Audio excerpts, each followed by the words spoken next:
The courthouse doors had barely swung shut behind us when my former mother-in-law stepped directly into my path. She planted the tip of her cane on the concrete outside the Hamilton County Courthouse in Noblesville, Indiana, and looked at me with the same expression she'd worn for years whenever she wanted me to feel small. "Don't ever set foot in my house again," Lorraine snapped loudly enough for people walking by to hear. "Get out!" My ex-husband Mark stood a few feet behind her in his tailored navy suit.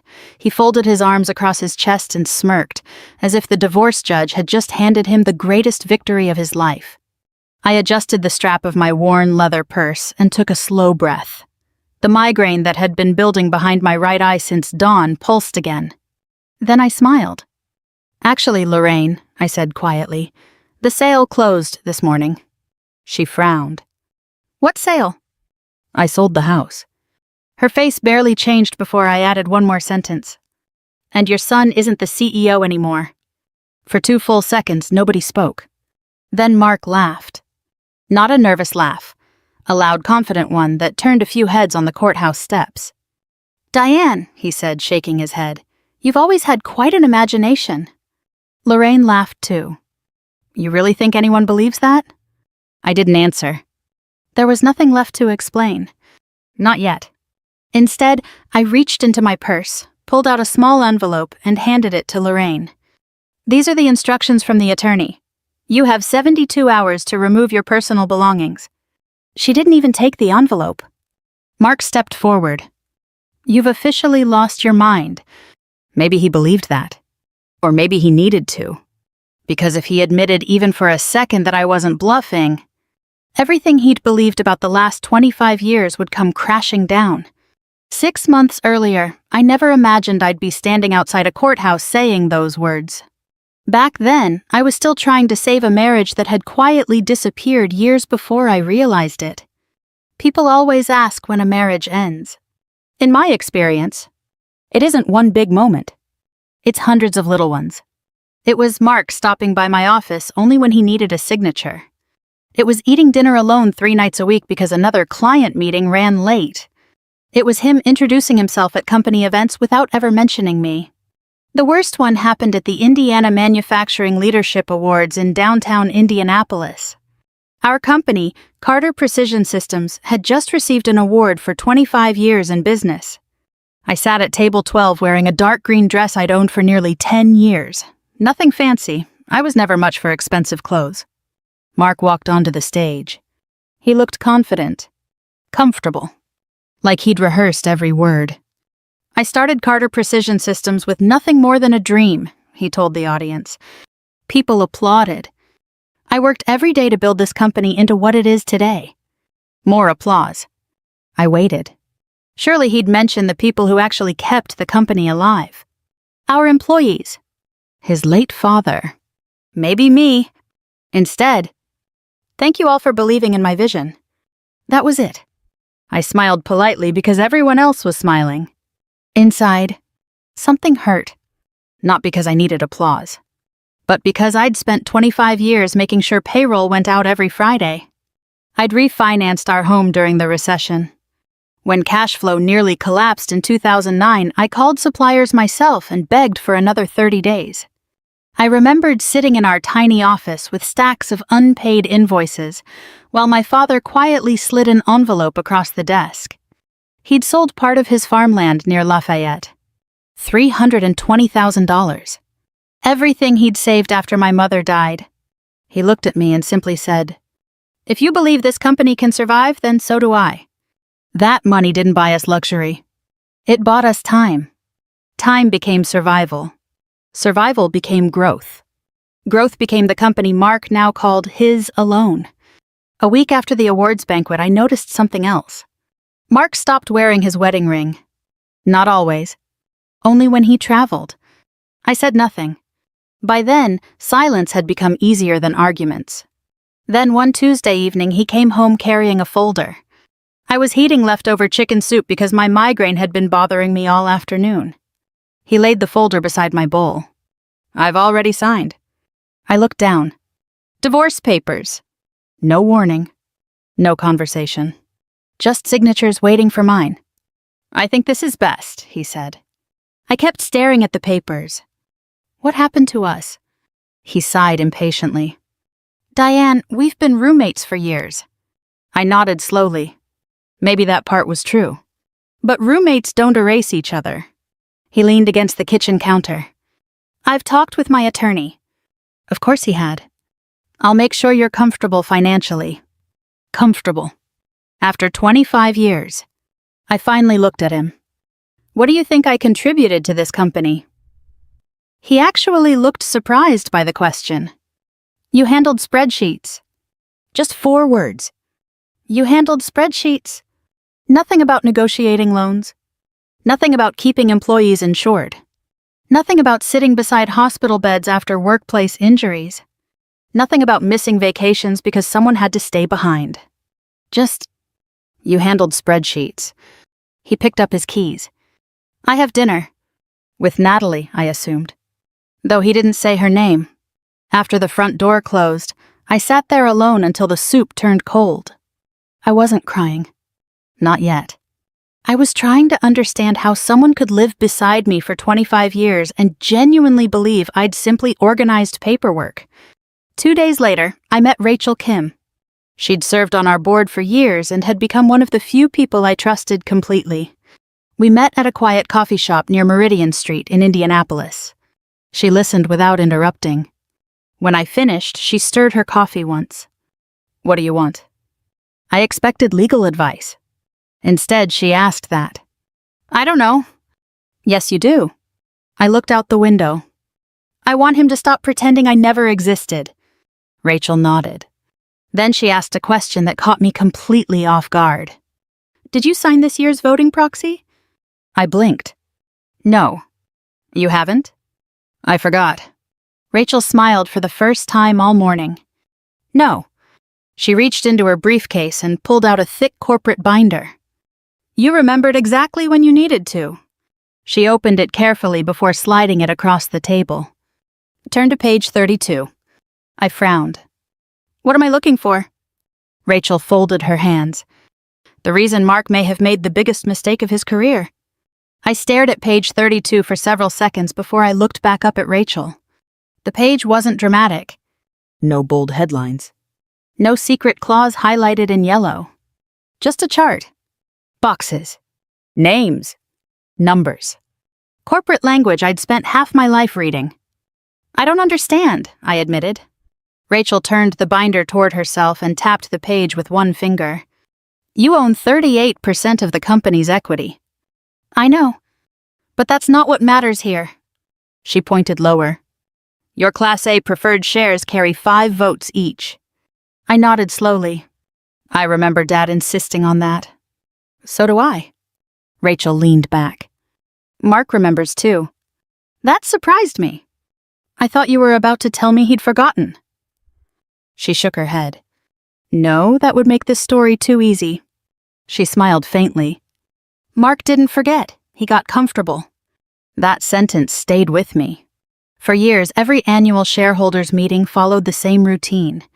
A few weeks beforehand, Mark's assistant would email me a proxy authorization. I'd sign it.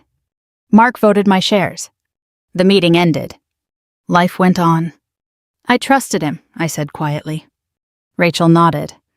And he came to believe trust was permanent. She slid another document across the table. This year's proxy. It was blank.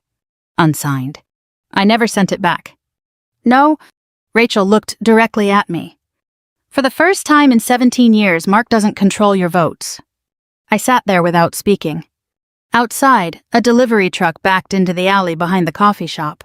Someone laughed near the counter. Life kept moving. Mine had suddenly changed. Rachel continued gently. When your father invested in Carter Precision Systems 15 years ago, he didn't write Mark a check. He invested in me. Exactly. I smiled for the first time in weeks. Dad had never disliked Mark. He simply believed business and marriage were 2 different things. If this company ever survives because of my money, he'd said back then, I want everyone to remember where that money came from. Rachel had been the young attorney who drafted the agreement. Each Class A share carried 5 votes. They couldn't be converted without my written consent. They couldn't be diluted without my approval.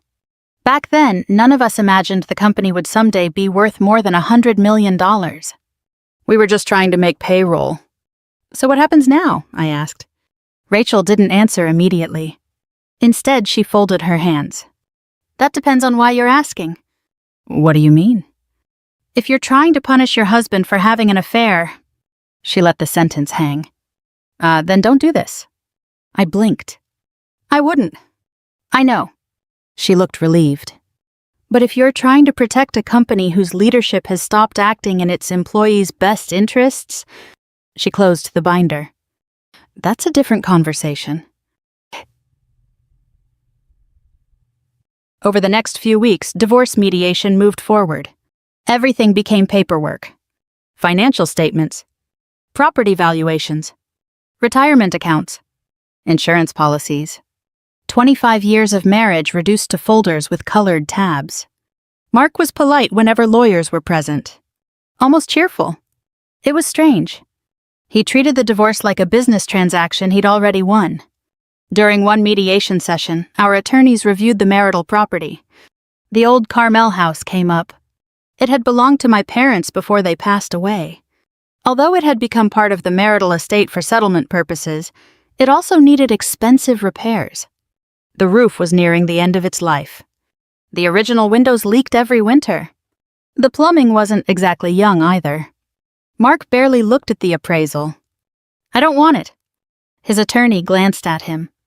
You sure? I have no interest in maintaining that place. He turned toward me. You always liked old houses. I said nothing. He wanted something else instead. The downtown Indianapolis condo. Most of our brokerage account. His boat. Several investment accounts. His lawyer quietly rearranged the numbers. By the end of the afternoon, Mark had formally agreed to waive any future claim to the Carmel house as part of the settlement package. He looked pleased with himself. Walking out to the parking lot, I heard him tell his attorney, I got the better deal. Maybe he believed that. At home, Lorraine had already started acting like I no longer lived there. One Thursday afternoon, I came back from a doctor's appointment. The arthritis in 2 fingers of my right hand had been bothering me again. When I stepped inside, cardboard boxes filled the front hallway. One box had a thick black marker label. **donate.***. I knelt carefully and opened it. On top sat my parents' wedding photograph. Beneath it, Dad's old pocket knife. My mother's handwritten recipe cards. An album filled with photographs from the first years of Carter Precision Systems. Our first rented garage. Mark covered in machine grease. Me holding Emily with one arm while answering payroll calls with the other. One photograph had been bent across the corner. I gently flattened it. Lorraine walked in carrying grocery bags. Oh, she didn't sound embarrassed. I figured Mark wouldn't want all that old clutter. I looked up. My parents are clutter? She sighed dramatically. Don't start. I'm asking? You'll be moving soon anyway. She set the groceries on the counter. There's no reason to drag useless memories around forever. I carefully closed the album. Those weren't memories to me. They were proof. Proof that I had been there from the beginning. That evening, while carrying laundry upstairs, I heard Lorraine talking on the phone. She didn't know I was home. I told Natalie she'd love this kitchen once they remodel it. A pause. Oh, absolutely. She laughed. The cabinets are ancient. Another pause. We'll finally make this house look modern. I quietly walked back downstairs before she noticed me. Not because I was afraid. Because I suddenly realized she wasn't imagining a future where I still existed. The following Monday, my phone rang. Tom Alvarez. Our outside CPA. He almost never called me directly. Diane. His voice sounded unusually serious. Do you have a few minutes? I do. I've been reviewing executive compensation. Something about his tone made me sit down. I found several things Rachel needs to see. What kind of things? He lowered his voice. Large executive retention bonuses. That's not unusual. These were approved without full board review. I frowned. Anything else? A resort trip listed as a vendor conference. Silence. One hotel room. I didn't need him to say another name. He continued. There's more. He explained that retirement contributions for hourly employees had quietly been reduced while executive bonuses increased. Several accounting classifications didn't make sense. Nothing screamed criminal. But together, the picture wasn't good. When I hung up, I sat alone in my kitchen for almost 20 minutes. I wasn't thinking about revenge. I was thinking about Frank Doyle. He'd worked for us since the garage days. 68 years old now. Still showing up every morning before sunrise. If Mark really had chosen bonuses over people like Frank, this wasn't just about my marriage anymore. That evening, Emily came over. She stood in my kitchen, twisting her coffee mug between both hands. Mom, I looked at her. I knew. I froze. Knew what? About Natalie. The words barely came out. For almost a year. The room suddenly felt very quiet. Why didn't you tell me? Emily started crying. Dad said you already knew. I didn't. He said your marriage had been over for years. I looked down at the table. I believed him. She wiped her face. I thought staying neutral meant I wasn't choosing sides.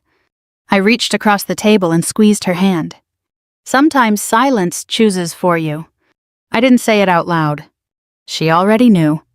The next morning, my phone rang before 8. Rachel. Tom finished reviewing everything. I held my breath. We have enough. For what? She answered calmly. An emergency board meeting. When? Tomorrow. She paused just long enough for my stomach to tighten. 10 o'clock. I barely slept the night before the board meeting. Not because I was afraid of Mark. I was afraid of myself. At 49, you stop believing every difficult decision has a clean ending. I'd spent 25 years helping build Carter Precision Systems. I knew every hallway, every machine, every employee birthday, and every family emergency we'd quietly helped through. What if removing Mark hurt the people I was trying to protect? That question stayed with me until sunrise. I stood in my kitchen with a mug of coffee I never drank. The migraine from the day before had faded, but my stomach felt tight. Around 7:30, my phone buzzed. Rachel! I know what you're thinking, she said before I spoke. Do you?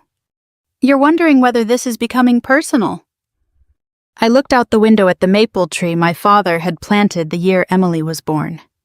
It is personal. It is. Rachel didn't argue. But that doesn't make it wrong. I stayed quiet. She continued. If Tom's report were clean, I'd tell you to walk away. And if it isn't? Then your responsibility isn't to Mark. She paused. It's to the company. An hour later, I drove to the office. The familiar Carter Precision Systems sign came into view, and for a moment I remembered the first building we'd rented. 8,000 square feet. One loading dock. One coffee maker that barely worked. Back then, Mark and I celebrated every new customer with takeout pizza. We weren't competing with each other. We were surviving together. That memory almost made me turn the car around. Almost. When I entered the lobby, I noticed people behaving normally. Someone laughed near the vending machines. Forklift alarms echoed faintly from the production floor. Reception answered phones. Nobody knew what was about to happen upstairs. I hoped they never would. Not the details. Companies survive bad leadership. They don't survive constant public drama. I took the elevator to the executive floor. Rachel and Tom were already there. Tom looked exhausted. I reviewed everything twice, he said quietly. You won't find mistakes. I never thought you would. He nodded. I wish I had. Rachel handed me a folder. This isn't your fight unless you decide it is. I appreciated that. Nobody was pushing me. Nobody was promising revenge. Only accountability. At 9:10, another board member arrived. Stephen Cole. He'd served on the board nearly as long as Rachel. He greeted me politely. I wasn't expecting to see you today. I imagine Mark wasn't either. He smiled faintly. I'll be honest. I hope you are. I'm uncomfortable mixing divorce and corporate governance. So am I. That seemed to surprise him. I don't want revenge, Stephen. Then why are we here? I looked him straight in the eyes. Because if Tom's report had been about anyone else, we'd still be having this meeting. He considered that for a few seconds, then simply nodded. It wasn't agreement, but it wasn't dismissal either. At 9:40, my attorney called. The judge signed the settlement. I closed my eyes. So it's official. Yes. And the property? The title company has authorization to close.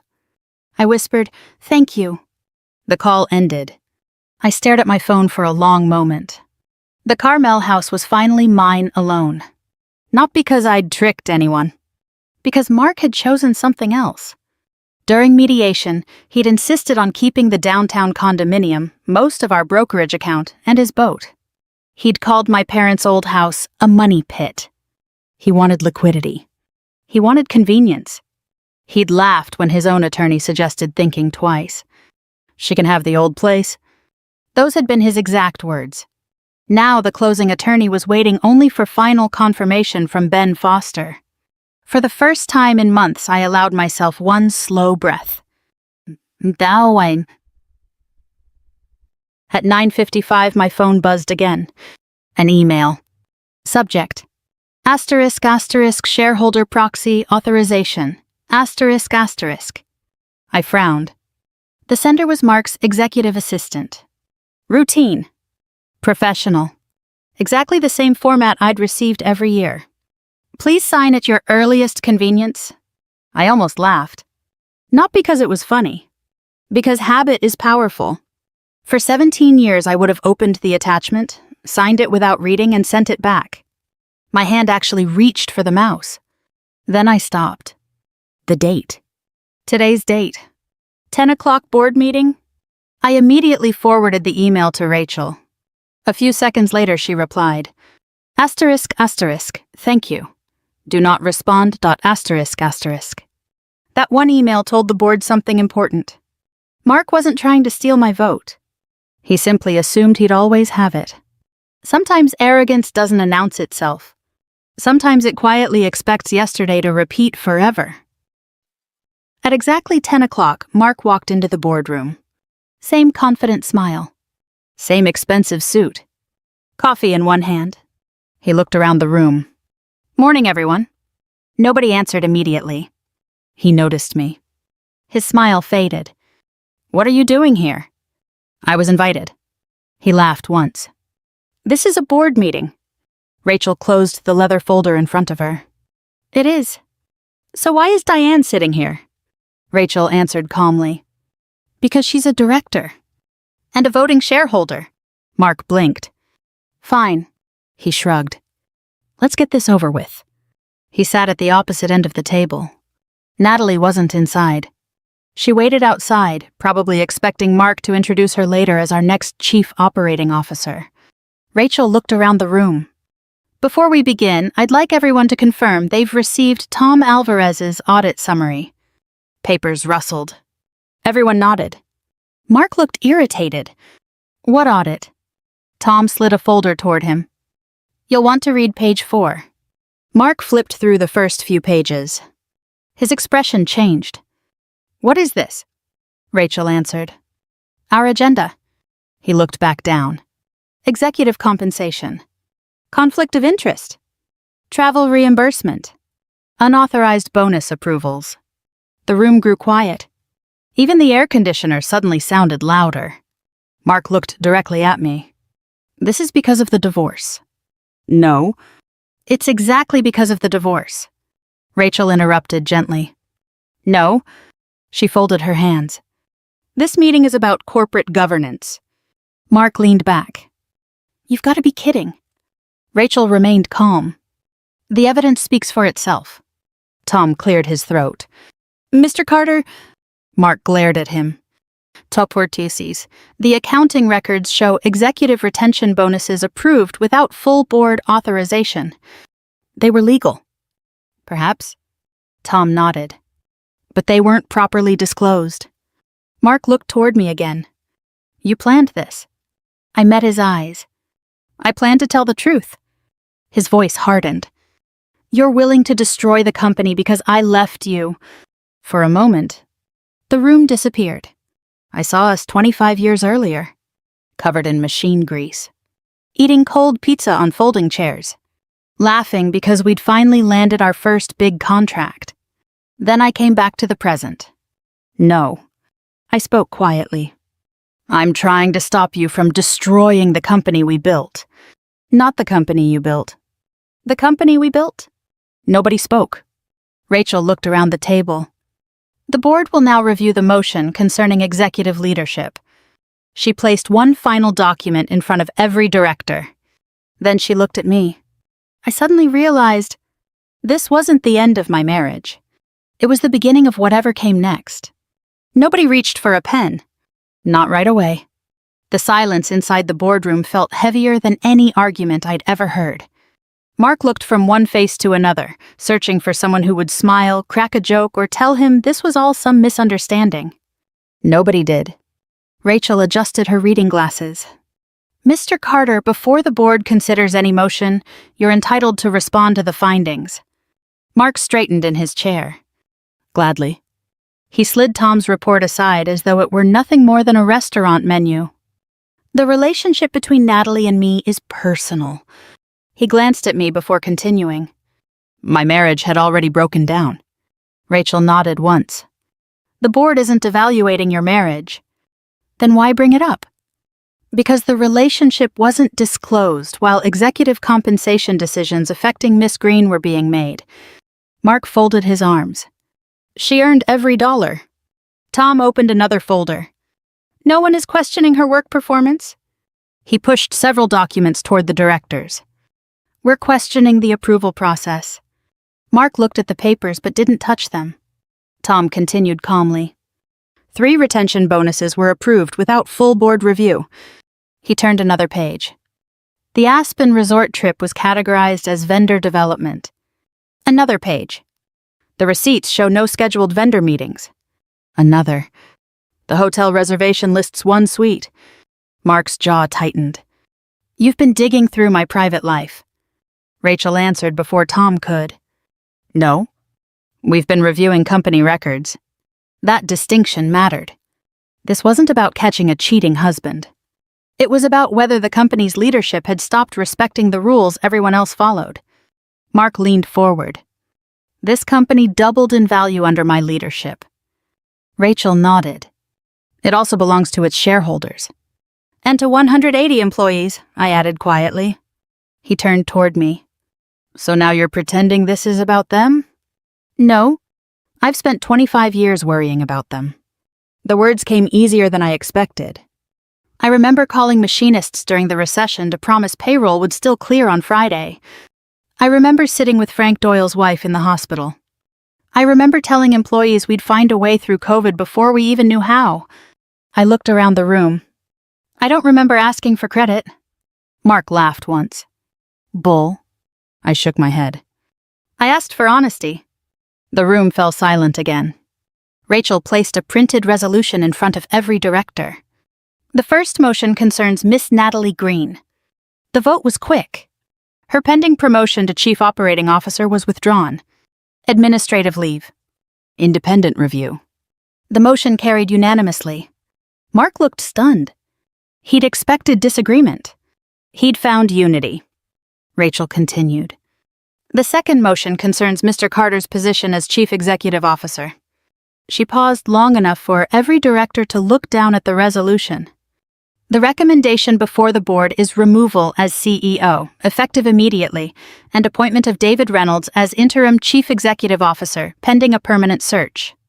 Mark stood up so quickly his chair rolled backward. This is insane. Nobody answered. He looked directly at Stephen Cole.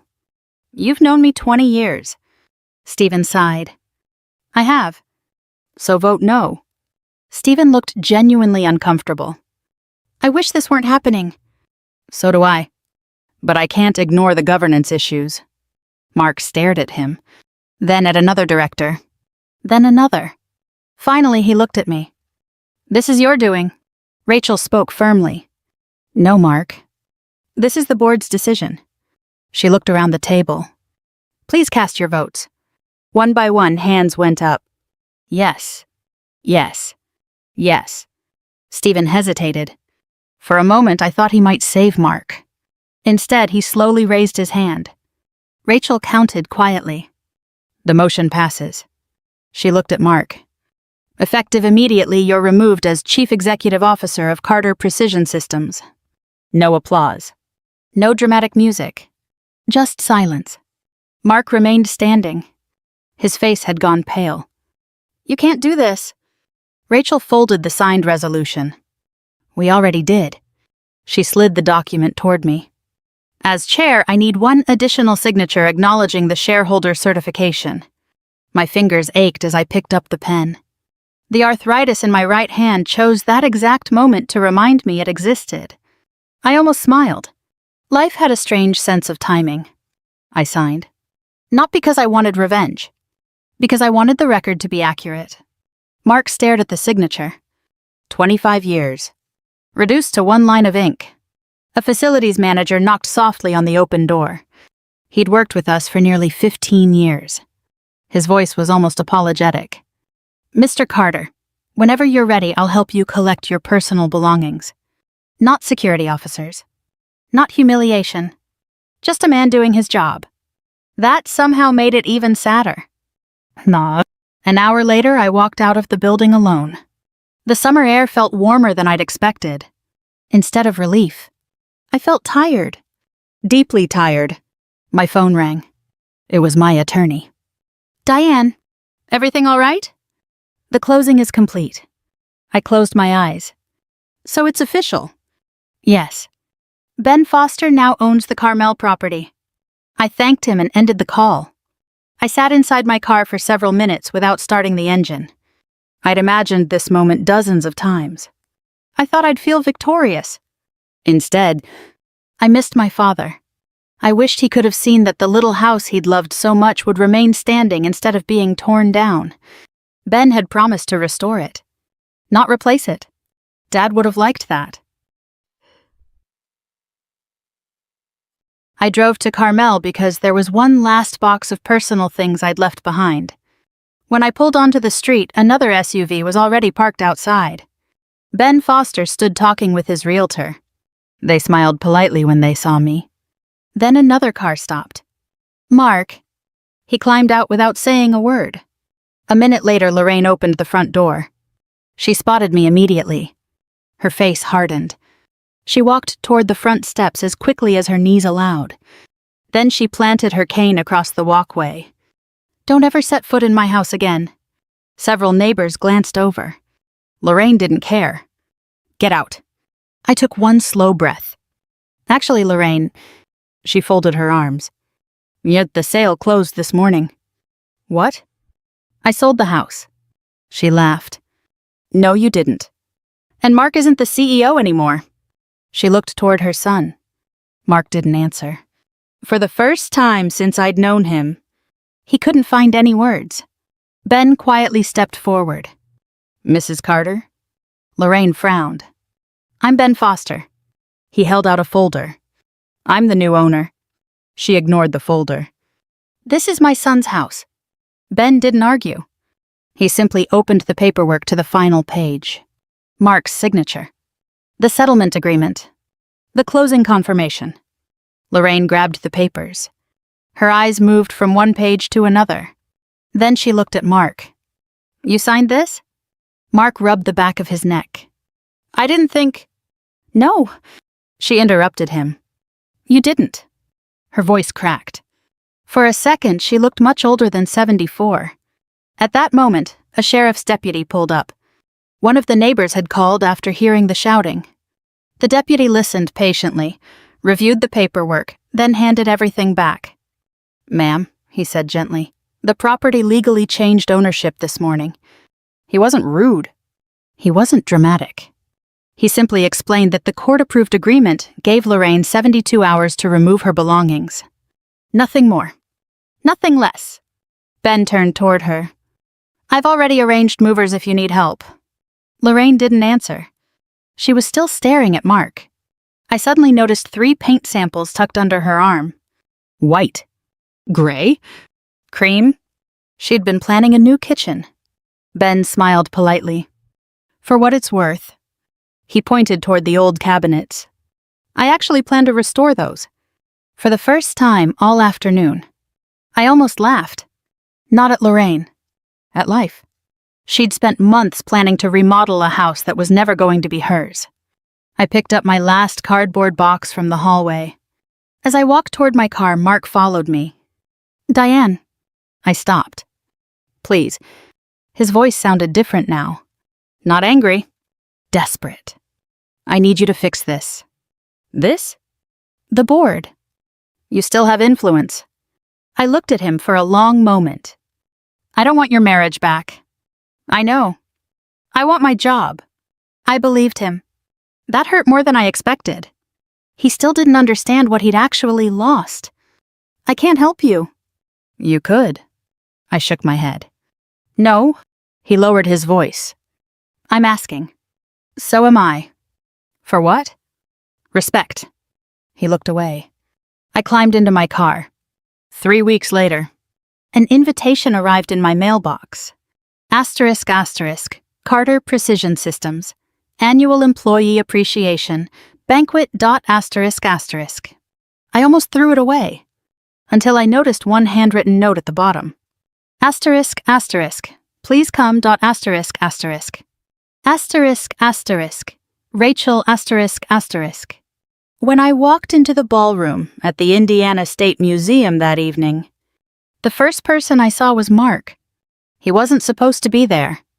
I stopped just inside the ballroom doors. The Indiana State Museum had hosted Carter Precision Systems' annual employee appreciation dinner for years, but this time the room felt different. Round tables covered with white linen stretched across the ballroom. People who had worked beside me for decades stood talking over coffee and slices of pecan pie. Some had retired years ago but still came every summer because, in many ways, the company had been their second family. Then I saw Mark. He was standing alone near the back wall in a charcoal suit. Not at the head table. Not surrounded by executives. Just standing there. For a moment I considered turning around and leaving. I wasn't interested in another confrontation. Rachel spotted me before I could escape. She walked over, smiling warmly. I'm glad you came. I almost didn't. I figured. She glanced toward Mark. He insisted on attending. You let him? He's still a shareholder. She lowered her voice. But tonight isn't about him. I nodded. I hope not. Rachel touched my arm gently. I have one favor to ask. What is it? Just stay until the end. I don't know if I can. You can. Her confidence reminded me of something my father used to say whenever I doubted myself. Asterisk, you don't have to enjoy doing the hard thing. Asterisk, you just have to do it. Dinner passed quietly. People stopped by my table to say hello. Most asked how I was doing. A few apologized for not reaching out during the divorce. I told them the truth. I wasn't ready to talk. Frank Doyle eventually sat down beside me. He looked older than the last time I'd seen him. His hair had turned almost completely white, and he moved more slowly than he used to. But his smile hadn't changed. Good to see you, kid. He'd been calling me kid since I was 24. I've missed you, Frank. You look tired. I laughed softly. I am. You'll sleep better. I hope so. He nodded toward the stage. You're going to like tonight. I frowned. What do you mean? He only smiled. You'll see. Nah. After dessert, Rachel stepped onto the stage. The conversations gradually faded. She thanked everyone for another successful year before talking briefly about the company's history. This year marks 25 years since Carter Precision Systems opened its first workshop. A large screen behind her lit up. An old photograph appeared. The garage. I hadn't seen that picture in years. There was Mark, 28 years old, grinning beside our first used milling machine. Then another picture. Me sitting on a folding chair with a calculator, invoices spread across a card table. The next one made me laugh through unexpected tears. Emily as a toddler asleep in a cardboard box while I finished payroll. People around the room chuckled. Another picture. Dad standing proudly beside the first CNC machine we'd managed to buy with his investment. I felt my throat tighten. Rachel continued speaking. For many years, our company history recognized only one founder. She paused. That history was incomplete. The next slide appeared. A simple title. Asterisk asterisk founders, asterisk asterisk. Asterisk asterisk Mark Carter, asterisk asterisk. Asterisk asterisk Diane Whitmore. Carter asterisk asterisk. The room became very quiet. Rachel looked directly at me. Some people build companies by making sales. She looked around the ballroom. Others build companies by making sure every employee gets paid, every supplier gets called, every problem gets solved before anyone else notices. She smiled. Tonight we're correcting the record. I heard my chair scrape softly against the floor as someone stood. Then another. Then another. I turned. Frank Doyle was already on his feet. He wasn't clapping yet. He simply stood. Within seconds, nearly everyone else followed. The applause started slowly, then grew louder and louder. I looked around the room. People I'd hired. People I'd comforted after surgeries. People whose children I'd watched grow up. Some were smiling. Some were crying. I was doing both. Rachel motioned toward the stage. I shook my head. No. She smiled. Yes. The applause didn't stop. Eventually, I walked forward. The steps felt strangely long. By the time I reached the microphone, my right hand was trembling enough that I had to hold it with my left. I laughed softly. I had a speech prepared. That wasn't true. The audience laughed with me. I guess I don't anymore. The room grew quiet. I never wanted recognition. I looked across the ballroom. I only wanted the truth. I paused. My father used to tell me that integrity is what you do when nobody is watching. I smiled toward the photograph still displayed behind me. He would have loved seeing all of you together tonight. I took another slow breath. This company was never built by one person. It was built by welders, machinists, receptionists, accountants, engineers, forklift drivers, maintenance crews, and families who believed this place was worth sacrificing for. I looked around one last time. Thank you for letting me be part of that. The applause returned, even louder this time.